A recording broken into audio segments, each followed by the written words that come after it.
Ang kwentong ito ay tungkol sa isang OFW na pinapug ng ulo di umano ng kanyang amo dahil sa selos.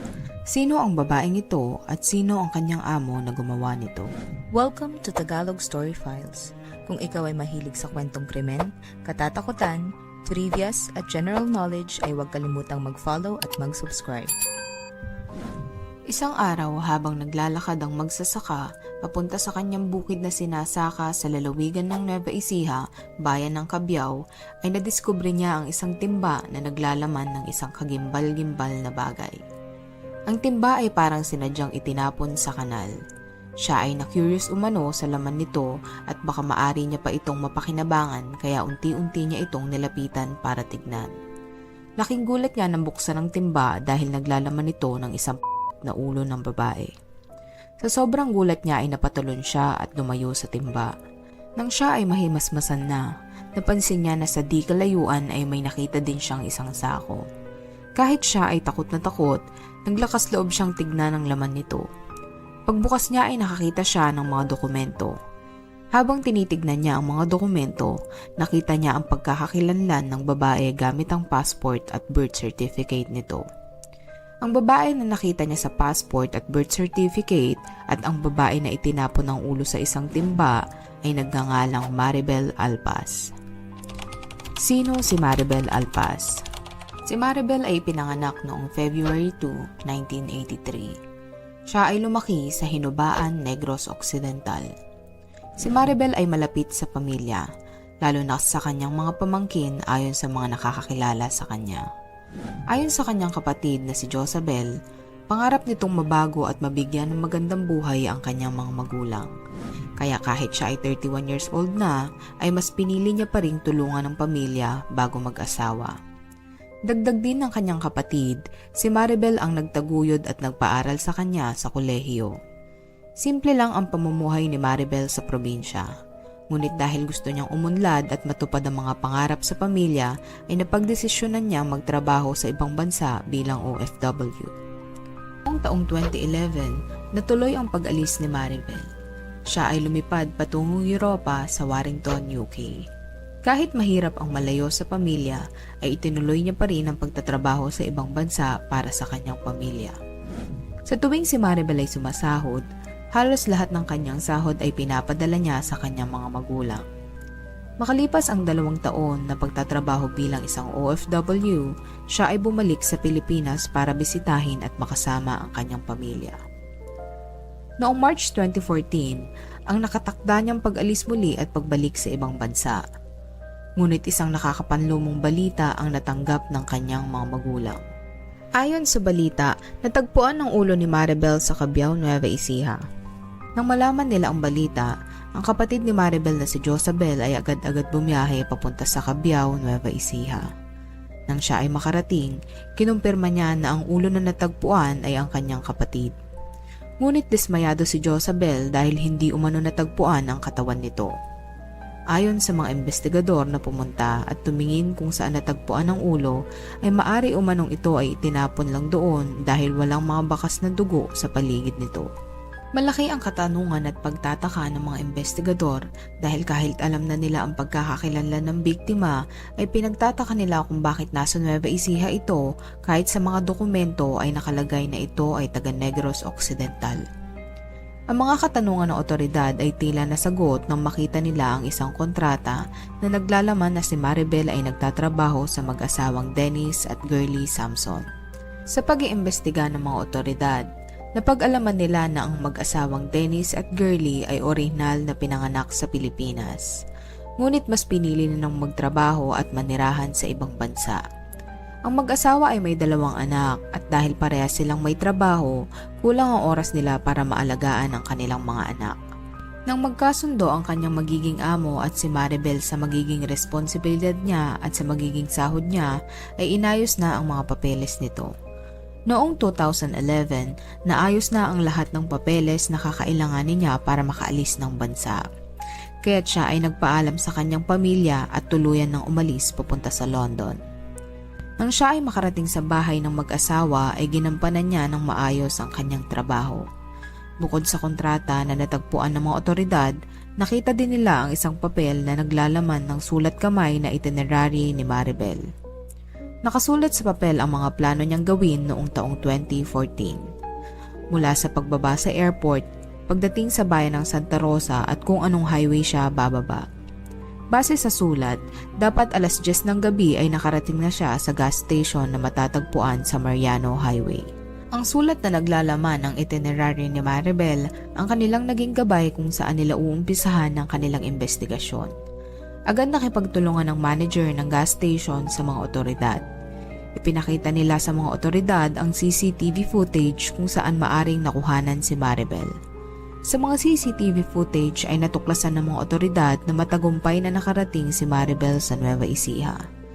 Makalipas lang ang ilang minuto ay may puting Isuzu truck ang sumundo sa kanya. Ang mga otoridad ay positibo na lalaki ang sumundo sa kanya. Agad-agad sumakay si Maribel sa truck na tila kilalang kilala niya ang driver. Base din sa isang magsasaka ay nakita nila ang puting truck na dumaan bago natagpuan ang pugot na ulo ni Maribel. Natatandaan umano ng magsasaka ang sasakyan dahil sinubukan niya makisakay dito ngunit mabilis ang pagpapatakbo nito. Gamit ang address na nakuha sa mga natagpuang dokumento, pinuntahan nila ang bahay ng kanyang mga amo sa Lourdes, Santa Rosa, Nueva Ecija. Ngunit hindi nila natagpuan ang mag-asawa doon. Ayon sa mga kapitbahay, ang mag-asawa ay wala na sa Pilipinas. Bumalik na umano ito sa ibang bansa ilang buwan na ang nakalipas. Ngunit hindi tumigil ang mga otoridad. May masama silang kutob kaya nagdesisyon sila na manmanan ang bahay ng mga ito. Sa kanilang pagmamanman ay nakita nila ang isang lalaki na lumabas sa bahay. Kinilala nila ang lalaki na si El Cielo Valdez. Tinanong nila ang lalaki at pinakita umano ang litrato ni Maribel. Ngunit itinanggi niya na kilala niya ito. Nagtanong din ang mga otoridad sa katabing bahay ng amo ni Maribel. Sa kanilang pagtatanong, isang kapitbahay ang nagsabi na nakakita sila ng malaking apoy at usok na nanggagaling sa property ng mag-asawang Samson. Inakala nga daw nila na nasusunog ang bahay ng mga ito dahil sa lakas ng apoy. Maging ang security guard ay pinatotohanan na may nabanggit ang kanilang officer in charge na hiniram ni Reginald Samson ang Isuzu truck ni El Cielo Valdez dahil gusto nitong dalhin sa ospital ang isang kamag-anak. Ayon sa mga otoridad, si Reginald Samson ay kapatid ng amo ni Maribel na si Dennis Samson at si El Cielo Valdez naman ay bayaw nito. Sa interview ng mga otoridad sa kapatid ni Maribel na si Josabel, pagkatapos umalis ng mag-asawang Samson para bumalik sa ibang bansa, ay nagpaiwan pa si Maribel at nag-extend ng bakasyon para makasama ang kanyang pamilya. Idinagdag din niya na kaya nasa Nueva Ecija si Maribel ay dahil may mga kukunin siyang mahalagang papeles bago bumalik sa ibang bansa. Alam daw nila na pupunta si Maribel sa bahay ng kanyang amo. At dahil malayo ito, sinigurado daw ni Josabel na lagi nitong i-text ang kanyang kapatid mula sa pag-alis ng bahay hanggang makarating sa Nueva Ecija.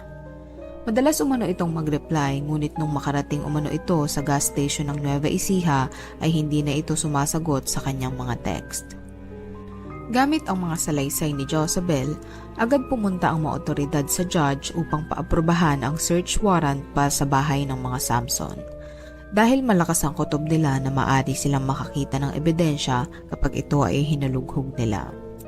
Matapos makita ng judge ang lahat ng dokumento, footages at mga salaysay ng witnesses, ay inaprubahan nito ang search warrant para sa bahay ng mga Samson. Agad-agad pumunta ang mga otoridad kasama ang soko sa bahay ng mga Samson. Ngunit hindi sila agad nakapasok sa bahay dahil wala umanong tao dito, kaya't lumapit sila sa mga kamag-anak ng Samson para humingi ng permiso para sa search operation. Agad naman silang binigyan ng go signal ng kamag-anak ng mga Samson, kaya't agad-agad nilang inumpisahan ang search operation. Habang nangyayari ang pag-iimbestiga, kinontak din ng mga otoridad ang UK Police para hingan din ng panig at alamin kung may kinalaman ba ang mag-asawang Samson sa nangyari kay Maribel. Agad-agad naman nakipagtulungan ng mga UK Police at pinuntahan ang mag-asawang Samson. Dumiretso sila sa Warrington Hospital kung saan nagtatrabaho ang mag-asawa. Bilang tugon naman ng ospital ay sinuspindi nila ang mag-asawa sa trabaho hanggang sa mapatunayan na wala silang kinalaman sa nangyari.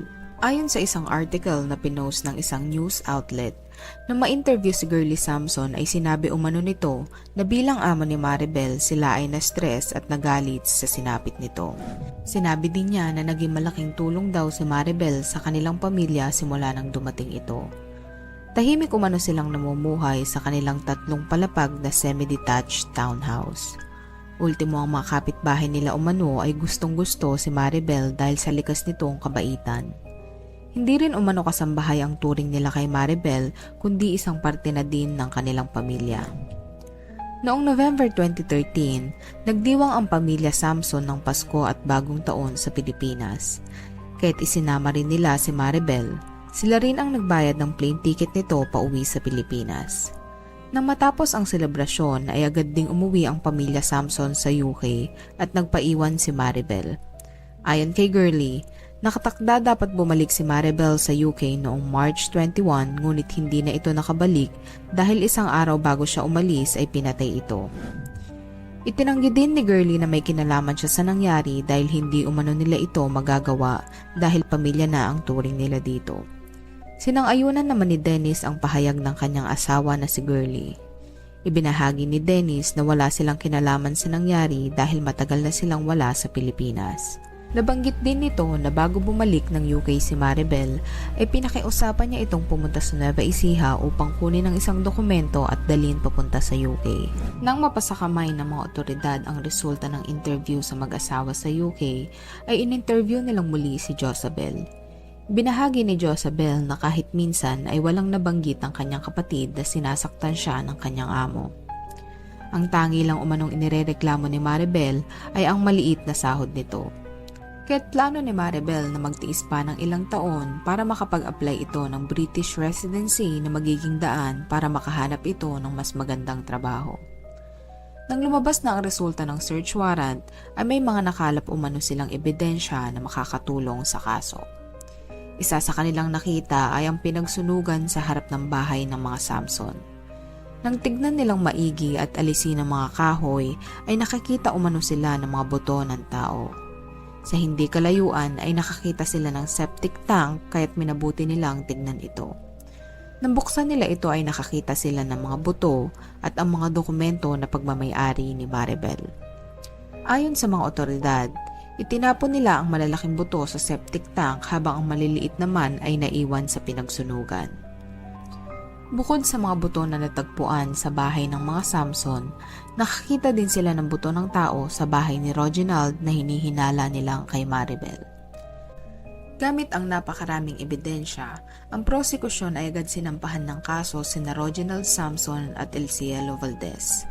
Sa teorya ng mga otoridad, maaring nakagamit ng ipinagbabawal na gamot ang mga sospek nang gawin nila ang karumal-dumal na krimen kay Maribel. Sinuportahan naman ng Senior Inspector ng Cabiao Police Station ang teorya ng mga otoridad dahil nakakita umano sila ng ipinagbabawal na gamot sa bahay ng mga Samson. Base din sa salaysay ng kanilang mga kapitbahay, kilala umanong pusher si Reginald sa kanilang lugar. Nagpahayag din ng komento ang mayor ng Hinubaan na si Ernesto Estrao. Ang teorya niya ay maaring selos ang dahilan kaya pinatay si Maribel. Idinagdag din niya na napatunayang nagsisinungaling ang kapatid ng babaeng amo ni Maribel dahil nakita umano sa CCTV ng gas station na si Elcielo mismo ang sumundo dito. Ayon sa mayor, hindi umano si Dennis ang nagsabi na kunin ang dokumento sa Nueva Ecija kundi ang kanyang asawa na si Girlie. Ang hindi alam ni Maribel ay may masamang plano na pala ang kanyang amo sa kanya. Base sa mayor, maaring ang punot dulo ng lahat ay dahil ang babaeng amo ni Maribel ay nagsiselos sa special attention na ibinibigay ni Dennis Samson dito. Kaya't para hindi na magtaksil ang kanyang asawa ay pinapatay niya si Maribel. Isang buwan matapos masampahan ng kaso ang mga sospek sa pagkamatay ni Maribel ay inaprubahan ng judge ang subpina. Handa na rin ang pamilya ni Maribel na sampahan ng kaso ang mga suspect dahil matibay ang kanilang mga ebidensya. Ngunit hindi sumipot ang mga ito sa first appearance ng trial process. Ayon kay Josabel, humingi ng extension ng abogado ng mga suspect para makapagbigay ng kanilang counter affidavit. Matapos ang 3 hearing at nang ma-release na ang arrest warrant noong March 2015, ang 2 suspect ay naglahong parang bula.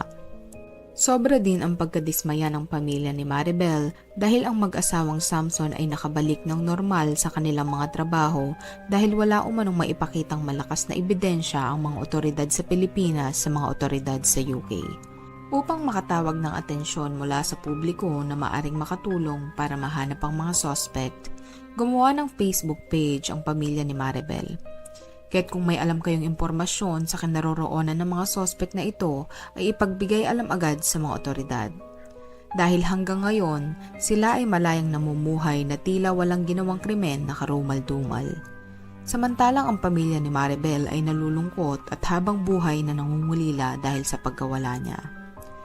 Ang dahilan ng pagkamatay ni Maribel ay malaking katanungan pa rin hanggang ngayon. Kahit hanggang hindi nahuhuli ang mga suspect ay maaring habang buhay na tayong gumawa ng mga teorya tungkol sa pagkamatay ni Maribel. Mabibigyan lamang ng linaw ang lahat kapag nahuli na sina Reginald Samson at Elcielo Valdez. Kung may impormasyon kayo sa kinaroroonan ng mga suspect ay maaari niyong ipagbigay alam sa Cabiao Police Station. Narito ang kanilang hotline na maaari niyong tawagan. Ikaw, sa iyong palagay, ano ang dahilan sa karumal-dumal na pagpatay kay Maribel? Kung may kaso kayong gustong itampok sa ating channel ay huwag mag-atubiling i-comment ito. At kung nagustuhan mo ang video na ito ay huwag kalimutang mag-like at mag-subscribe. Huwag din kalimutang i-on ang notification bell para maging updated ka sa mga bago naming video. Thank you for watching.